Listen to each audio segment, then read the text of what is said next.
IBPS ফালৰ পৰা বহুকেইটা স্পেচিয়েলিষ্ট অফিচাৰৰ পোষ্ট মুকলি কৰি দিয়া হৈছে। গোটেই পোষ্টবিলাক স্কেল 1 পজিচনৰ হয় আৰু যদি ইয়াৰ পোষ্টবিলাক কওঁ 6টা বিভিন্ন বিভাগৰ পোষ্ট মুকলি কৰিছে। IT officer, agriculture field officer, ৰাজসভা অধিকাৰী, ল' অফিচাৰ, HR আৰু মাৰ্কেটিং অফিচাৰ এই পদসমূহ মুকলি কৰি দিয়া হৈছে। ইয়াৰ ইম্পৰ্টেণ্ট ডেটবিলাকৰ যদি কওঁ ইয়াৰ অনলাইন ৰেজিষ্ট্ৰেশ্যন এতিয়া ষ্টাৰ্ট হৈ আছে। 21/7/2026 তাৰিখে হৈছে লাষ্ট ডেট অনলাইন এপ্লিকেশ্যন কৰাৰ আৰু পেমেন্টৰ লাষ্ট ডেট হৈছে 21/7/2026 তাৰিখ। ইয়াৰ যিটো প্ৰিলিমিনাৰী এক্সামিনেশ্যন হ'ব সেইটো আগষ্ট 2026 হ'ব, যিটো মেইন এক্সাম হ'ব নৱেম্বৰ আৰু যিটো পাৰ্চনেল ইণ্টাৰভিউ হ'ব সেইটো নৱেম্বৰ নতুবা ডিচেম্বৰত হ'ব। আপোনালোকৰ এই পজিচনৰ বাবে সিলেকশ্যন যিটো প্ৰচিডিউৰ হ'ব 3টা পজিচনত হ'ব। প্ৰথমতে প্ৰিলিমিনাৰী এক্সামিনেশ্যন হ'ব, তাৰপৰা মেইন হ'ব, তাৰপৰা ইণ্টাৰভিউ হ'ব। ইয়াৰ যদি মিনিমাম এজ কোৱালিফিকেশ্যনৰ বিষয়ে কওঁ তেতিয়াহ'লে মিনিমাম আপোনালোকৰ 20 বছৰ হ'ব লাগিব আৰু মেক্সিমাম আপোনালোকৰ 30 বছৰ বয়স হ'ব লাগিব। আৰু যদিহে আপোনালোকে SC বা ST কেটেগৰী হয় তেতিয়াহ'লে 5 বছৰ এজ ৰিলেক্সেশ্যন আহিব আৰু OBC হ'লে 3 বছৰ হ'ব, কিন্তু OBC নন ক্ৰিমিলিয়াৰ চাৰ্টিফিকেট আপোনাৰ ওচৰত থাকিব লাগিব। PWD যদি কেটেগৰী হয় তেতিয়াহ'লে 10 বছৰ আপোনালোকে এজ ৰিলেক্সেশ্যন পাব আৰু যদি এক্স চাৰ্ভিচমেন হয় তেতিয়াহ'লে 5 বছৰ এজ ৰিলেক্সেশ্যন পাব।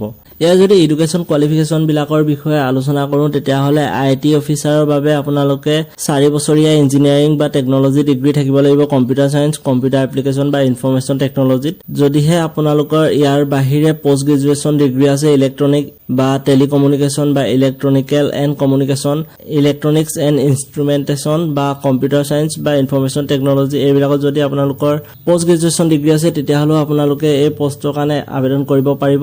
লগতে গ্ৰেজুৱেশ্যন ডিগ্ৰী যদি আছে DOE ACC B লেভেলৰ তেতিয়াহ'লেও আপোনালোকে এই পোষ্টৰ কাৰণে আবেদন কৰিব পাৰিব। ইয়াৰ পাছত যিটো ভেকেঞ্চি আছে এগ্ৰিকালচাৰ ফিল্ড এছিষ্টেণ্ট, ইয়াৰ কাৰণে মিনিমাম এজ 20 বছৰ হ'ব লাগিব আৰু মেক্সিমাম 30 বছৰ।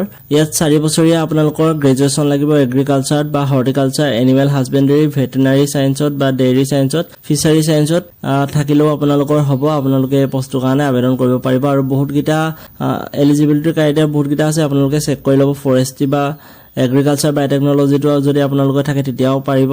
ৰাজসভা অধিকাৰী যিটো পোষ্ট আছে সেই কাৰণে আপোনালোকে পোষ্ট গ্ৰেজুৱেশ্যন ডিগ্ৰী থাকিব লাগিব। হিন্দী আৰু ইংলিছ ছাবজেক্টটো আপোনালোকৰ গ্ৰেজুৱেশ্যন লেভেলত থাকিব লাগিব। পোষ্ট গ্ৰেজুৱেশ্যন ডিগ্ৰী যদি আপোনালোকৰ সংস্কৃতত থাকে আৰু তাৰ সৈতে ইংলিছ আৰু হিন্দী যদি গ্ৰেজুৱেশ্যন লেভেলত আছিলে তেতিয়াহ'লে আপোনালোকে এই পোষ্টৰ কাৰণে আবেদন কৰিব পাৰিব।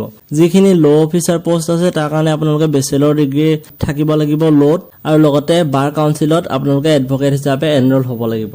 তাৰ পাছত যিটো HR বা পাৰ্চনেল অফিচাৰ পোষ্ট আছে তাত আপোনালোকৰ গ্ৰেজুৱেশ্যন ডিগ্ৰী থাকিব লাগিব, লগতে 2 বছৰ পোষ্ট গ্ৰেজুৱেশ্যন ডিগ্ৰী থাকিব লাগিব যিটো ফুল টাইম হ'ব লাগিব আৰু তাৰ বিভাগকেইটা হৈছে personal management, industrial relations, HR বা HRD, ছ'চিয়েল ৱৰ্ক বা লেবাৰ ৱৰ্কত থাকিলেও আপোনালোকে পাৰিব। মাৰ্কেটিং অফিচাৰ ভেকেঞ্চিৰ বাবে গ্ৰেজুৱেশ্যন ডিগ্ৰী থাকিব লাগিব। একে আপোনালোকৰ 2 বছৰীয়া ফুল টাইম MMS মাৰ্কেটিঙত থাকিব লাগিব, নতুবা 2 বছৰীয়া ফুল টাইম MBA কৰিব লাগিব।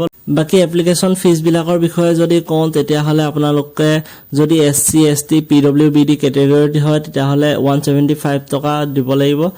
ইয়াৰ লগত আপোনালোকৰ GST দিব লাগিব এক্সট্ৰাকে। প্লাছ যদিহে আপোনালোকে বাকী অল কেটেগৰী বা OBC নতুবা জেনেৰেলত পৰে তেতিয়াহ'লে 850 আপোনালোকৰ এপ্লিকেশ্যন ফিজ আৰু ইয়াৰ লগত GST আপোনালোকে দিব লাগিব। বাকী এক্সামিনেশ্যন চেণ্টাৰৰ বিষয়ে যদি কওঁ তেতিয়াহ'লে অসমৰ বিষয়ে যদি কওঁ অসমৰ প্ৰিলিমিনাৰী এক্সামিনেশ্যনৰ বাবে ডিব্ৰুগড়, গুৱাহাটী, যোৰহাট, শিলচৰ আৰু তেজপুৰ আছে আৰু যি মেইন এক্সামিনেশ্যন হ'ব মেইন এক্সামিনেশ্যনৰ কাৰণে ডিব্ৰুগড়, গুৱাহাটী, যোৰহাট আৰু শিলচৰত ইয়াৰ চেণ্টাৰ পৰিব।